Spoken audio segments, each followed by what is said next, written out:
Yan, magandang araw sa inyong lahat at bigyan natin ng reaction itong baha, no? Baha sa Davao na talagang pinag-uusapan nito ng mga vlogger, ano?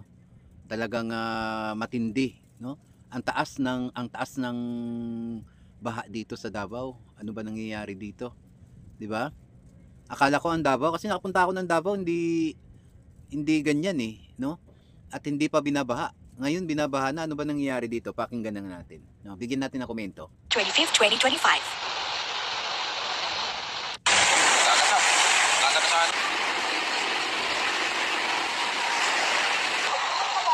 Ang pinagtataka ko lang dito, bakit binaha, no? Akala ko ba magagaling ang mga namumuno dito sa Davao? Bakit ganyan na ngayon ang itsura ng Davao, no? Daig pang Maynila, no? Daig pang Maynila. Kasi sa Maynila, pag binaha, hindi ganito katagal. Sa kanila daw, 4 na araw to 4 na araw ang baha.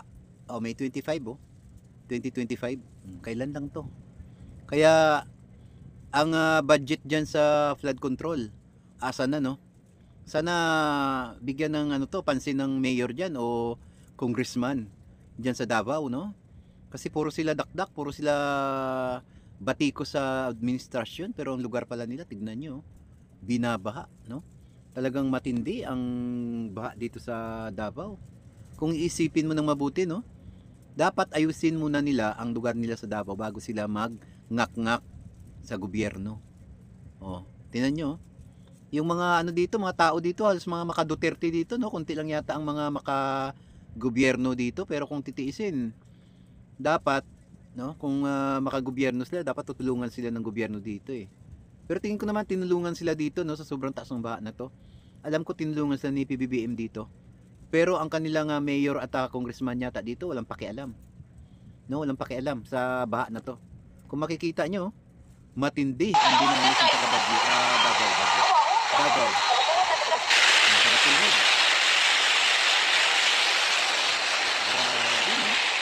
Several roads in Davao City were flooded due to heavy rains. This caused heavy traffic at Echowen and Matina crossings, also due to the depth of the flood.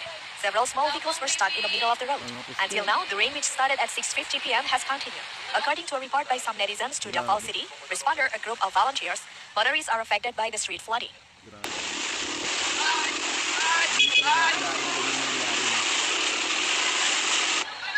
No?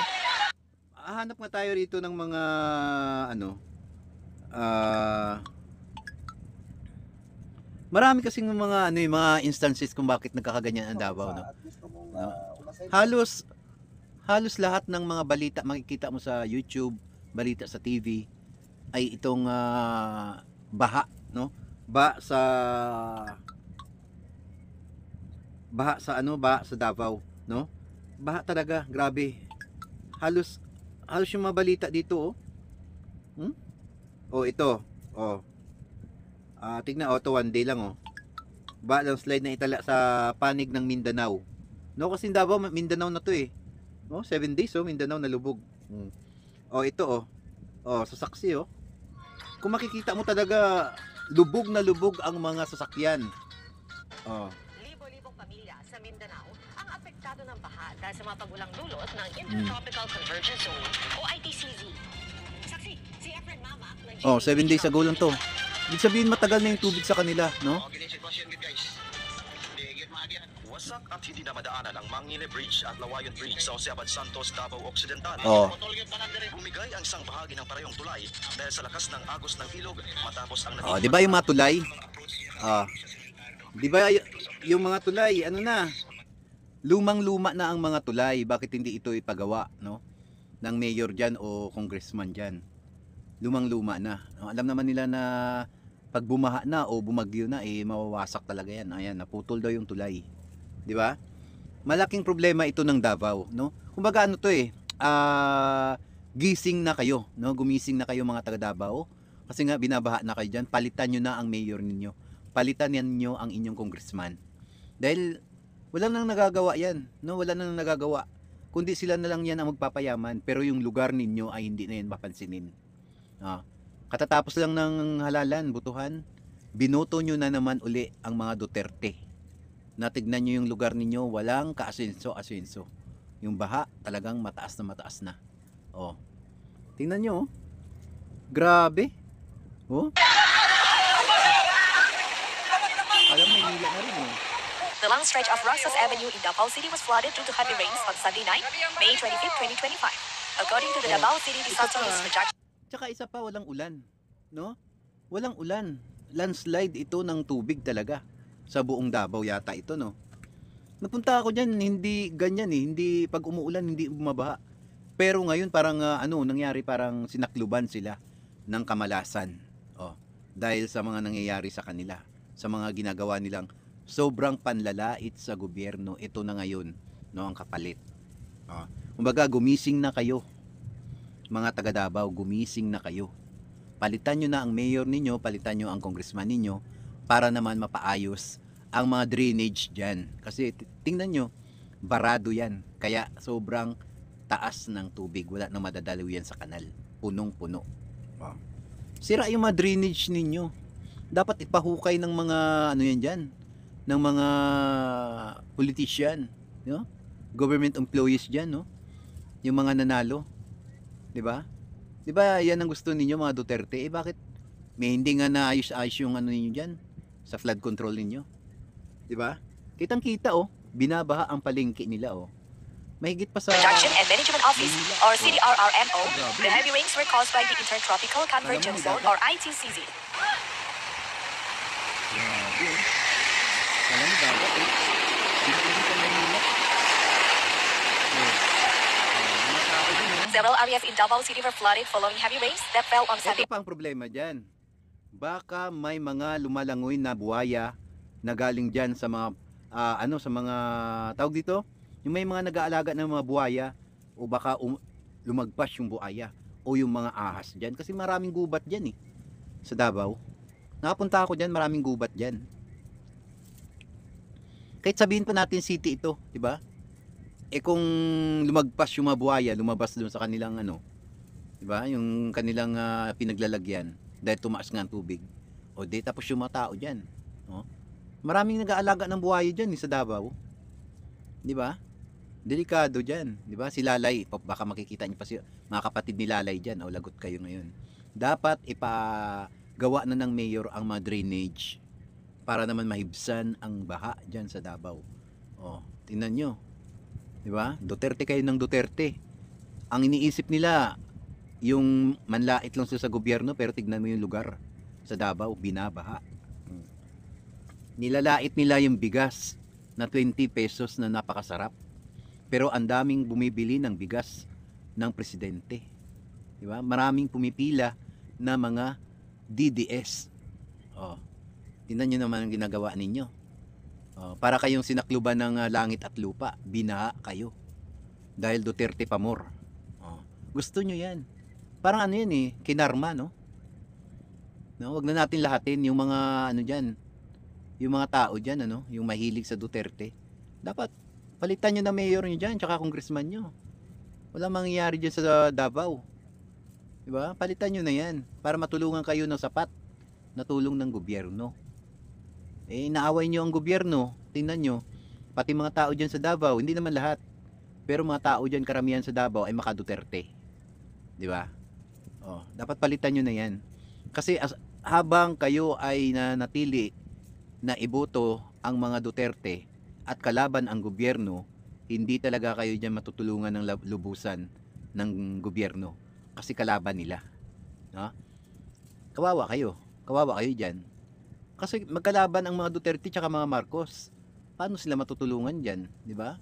Yung flood control ninyo dyan, laki-laki ng pera. Asa ng budget dyan para sa flood control? Para ipahukay yung mga mga drainage dyan. Dami-daming mga lupa pa dyan na mga pwedeng hukayin, eh. Eh, bundok-bundok pa yung Davao, eh. Tapos binabaha, no? Eh, dito nga sa Caloocan, ang lalaki ng mga drainage dito, samantalang city ito. Eh, iyan, bundok yan. Nasa taas pa ng bundok yan. Dapat sana maghukay ng malalaking drainage para mahibsan ang baha, no? Nako, yung mayor ninyo dyan, gisingin nyo, baka natutulog. Gisingin nyo, nakatukin nyo yung nila, city hall nila. Baka natutulog yung mayor dyan, no? Sabihin nyo na ipahukay ang mga drainage dyan para maibsan ang baha. Grabe oh. Maraming ilog dyan, alam ko eh. Maraming ilog dyan sa Davao. Pero tingnan mo naman, binaha na sila. Delikado yun, baka may mga ahas dyan na lumangoy, mga buhaya. Oh. Grabe oh. Sunday afternoon, May 25, 2025, a rider had to push his motorcycle through the flood. In the Tribunco area, Davao City, the flood inundated the road almost 50 centimeters high. Cars were seen forced to wade through the floodwaters and some of them broke down. The continuous rain increased the water discharge and made residents worried. Parang wala na ano, no? Grabe ka ba, guys? Duterte pa more. Duterte pa more. No? Alam nyo kung bakit? Kung hindi kinalaban ng mga Duterte ang mga Marcos, matutulungan sila ng sapat dyan. Itong pagkakampanya nga lang eh, hindi nga pumunta ang mga alyansa dyan dahil inaaway ng mga DDS supporter. Di ba?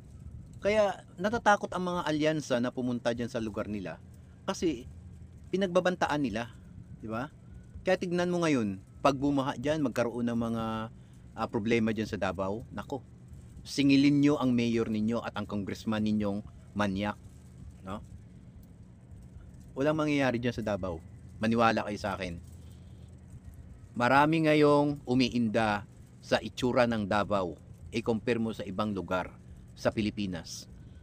Masasabi mo pa given pa ang Maynila eh, sa baha eh. Pero ang Davao, bundok pa ito eh. Mataas pa ito ang Davao. Pero tignan mo, binabaha. Oh. Nakapunta ako ng Davao eh. Oh. Nakapunta ako ng Panabo. Oh, nakapunta rin ako Maragusan. Oh, nadaanan ko rin yung Tagum. 'Di ba? Kaya nakikita ko yung lugar eh, mataas eh. Kulang lang ito sa drainage system. Yung flood control ng kanilang ano diyan, budget diyan hindi ginawa ng mayor. Oh, kahit magtulong-tulong, magkakapatid naman, magkakamag-anak naman ang mayor tsaka congressman diyan sa Davao, pero tignan mo naman, hindi nagawa ang kanilang mga obligasyon sa lugar nila. Yung ginagawa nila, puro pangbabash o pang-aaway sa gobyerno ni PBBM. Eh kung makipagtulungan na lang sila, eh nasa mababang posisyon lang naman sila eh. Kinakalaban nila ang presidente. O yan mo na nga ngayon, tingnan mo. 4 na araw binaha. Parang ano na yan eh, parang sign, no? Parang sign na ito na palitan nyo ang mayor ninyo. Kasi kung hindi, manatili kayong baha habang buhay. Na hindi ninyo mapapaayos ang drainage system ninyo dyan, ganyan pa rin ang mangyayari hanggat sa paglaki ng mga anak ninyo. Oh, diba? Maniwala kayo sa akin, hanggat Duterte pa rin ang inyong iboboto, walang mangyayari sa lugar ninyo. Dapat palitan nyo na yan. Kumilos na ang mayor at congressman dyan sa lugar ninyo, magpahukay ng drainage, singilin ninyo yan. Kasi pera naman ng taong bayan dyan ang ipapagawa dyan. Hindi naman sa kanila yan. No? Dapat gastusin nila ang pera ng bayan dyan sa mga proyekto na yan. Sa flood control. Para maiwasan na itong baha na ito. Diba? Nakakaawa yung mga tao dyan sa Davao. Mga naghahanap buhay. Masisira araw-araw. Makin mo ilang araw itong baha na ito. No? Tapos sila, aawayin lang nila ang gobyerno, ganun-ganun na lang. Pero tignan mo yung lugar nila sa Davao. Binabaha. Hindi muna nila ayusin ang lugar nila bago sila manlait ng presidente. Tingnan mo, bahang-baha sa Davao. Ilang araw yan, di ba? Ilang araw kong napapanood sa balita ito. Hindi lang siguro 4 na araw, tuloy-tuloy ang baha. Ano na to eh, sinyalis na ito na ang Davao ay punong-puno na ng negatibo. Di ba? Sinyalis na yan sa Davao na punong-puno na ng negatibo. Dapat kalisin, alisin, at palitan. Nako, mamalasin kayo habang buhay niyan sa Davao kung yan pa rin ang gusto ninyong uupo dyan. Dahil walang mangyayari sa Davao kung hindi ninyo singilin ang proyekto na dapat dyan na gagawin sa Davao. Maniwala kayo sa akin. Lyndon Antijas, Chief of the City Disaster Risk Reduction and Management Office or CDRRMO, said that heavy rains from the southwest monsoon raised water levels in rivers, creeks, and roads, causing urban flooding in some parts of Davao City. In preparation for the rainy season, the CDRRMO sends out alerts through social media, radio broadcasts, and group chats to ensure barangays are prepared. Pero, kabuo ang motora. Bakit ko ni Pugos kay asala ko mas tubig.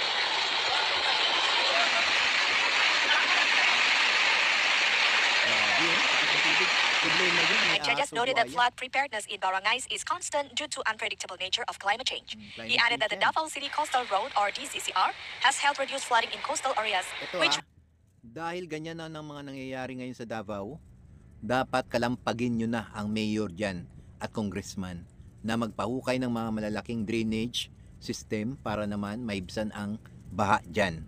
Magiging dagat yan. Mistulang dagat na tuwing magtataas. Wala namang ulan, di ba? Dahil high tide nga, no? Climate change ito. Di ba? Mananatiling bahain ang Davao kung hindi nyo ito ipapagawa ang inyong flood control o ang drainage system ninyo dyan. Kailangan dyan maghukay ng malalaking drainage para maubos itong tubig na ito. Nako. Kawawang mga tao kayo dyan. Diba? Gusto nyo ang mga Duterte, walang ginawa. Dapat singilin nyo na yan, kalampagin nyo na yan. Oh. Dahil sayang ang budget ng flood control na hindi nila ipapagawa ang mga malalaking drainage dyan. Oh. Ay nako, kawawa kayo talaga, nakakaawa kayo. Puro kayo Duterte, rally dito, rally doon, makikipaglaban kayo sa gobyerno, pero ang itsura ng lugar ninyo, bahain. Oh, bahain. Daig nyo pa Maynila. Sa Maynila, pagka nagbagyo, doon lang bumabaha. Pero hindi katulad nito climate change. Sa inyo climate change yan, no? Galing yan sa bundok. Tubig na yan, bumaba. Oh, wala namang ulan. Diba? Diyan ka magtataka. Dito sa Maynila, sa Caloocan, pag malakas lang ang ulan, tsaka lang bumabaha. Pero, nawawala kaagad-agad ang baha. Hindi ganyan 4 na araw, 5 araw, 1 linggo. Nako. Singilin nyo na ang mayor ninyo na paayos yung lugar ninyo. Malaki ang budget ng Davao. Ang laki-laki ng budget ng Davao. Sayang naman na sila lang ang magkamkam ng budget ng Davao kung hindi nila ipapaayos ang mga malalaking drainage dyan sa Davao. Singilin na ninyo ang mayor ninyo at ang congressman ninyo dyan. Naku, kawawa kayo dyan. Habang buhay kayong mananatiling baha. Tuwing walang ulan, pag climate change, galing yan sa mga bundok ang tubig na yan, bababa dyan sa city, ganyan ang mangyayari sa lugar ninyo. Maniwala kayo sa akin. Maulan, mainit ang araw, ganyan mangyayari sa inyo dyan kasi walang drainage system ang Davao.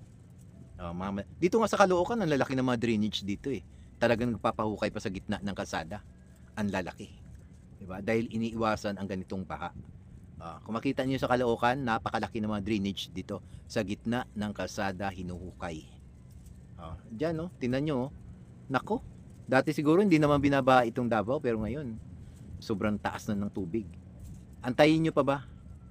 Ano ang dapat? Palitan na ninyo ang mga namumuno dyan para mapagawa ang drainage system. Ala, Duterte kayo ng Duterte. Walang mangyayari sa buhay ninyo. which were previously prone to large waves during the rainy season. He hopes that the completion of the DCCR will further reduce the impact Grabe. on affected Parang areas. dagat. Ang dumi-dumi pa. Putik to. Galing yung bundok. Galing bundok ng tubig. Paul Bermejo, Chief of the Additional Services Unit or Alam ASU. mo, sa totoo lang dito sa Caloocan pag nagbaha, malakas ang ulan, may bagyo. Pag malakas ang ulan, may bagyo, ang tubig ay syempre unang labas ng tubig dito madumi. No, madumi, itim. Pero pag tumagal na siguro 1 araw na ulan, ang tubig dito lumilinaw. Lumilinaw na ang tubig. Hindi na sa unang patak ng ulan ay madumi. Mga kinahapunan, linaw-linaw na ang tubig. Pero sa kanila, tubig putik yan. Putik yan eh. Oh. Kasi sa Davao marami pang mga putik-putik eh. Oh, nakapunta ako sa Davao, maraming putik. Pasada doon sa Panabo, ang dami pang mga hindi na sisemento. Putik pa. Kaya tingnan mo yung kulay ng tubig. Kulay brown. Ayan o. ASU requested additional submersible pumps to expedite the clearing of blockage and sealing of canals. He also said that despite his team's continuous work, the floodwaters must recede before the cleanup efforts can resume.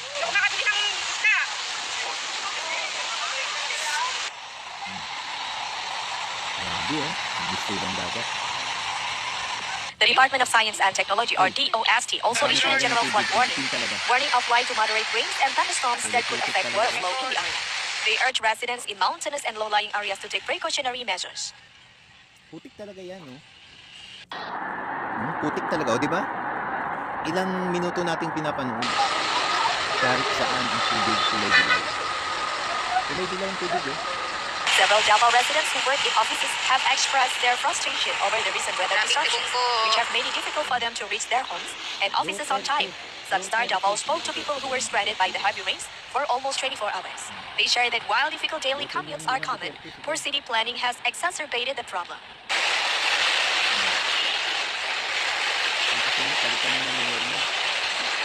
Ibong ko resort.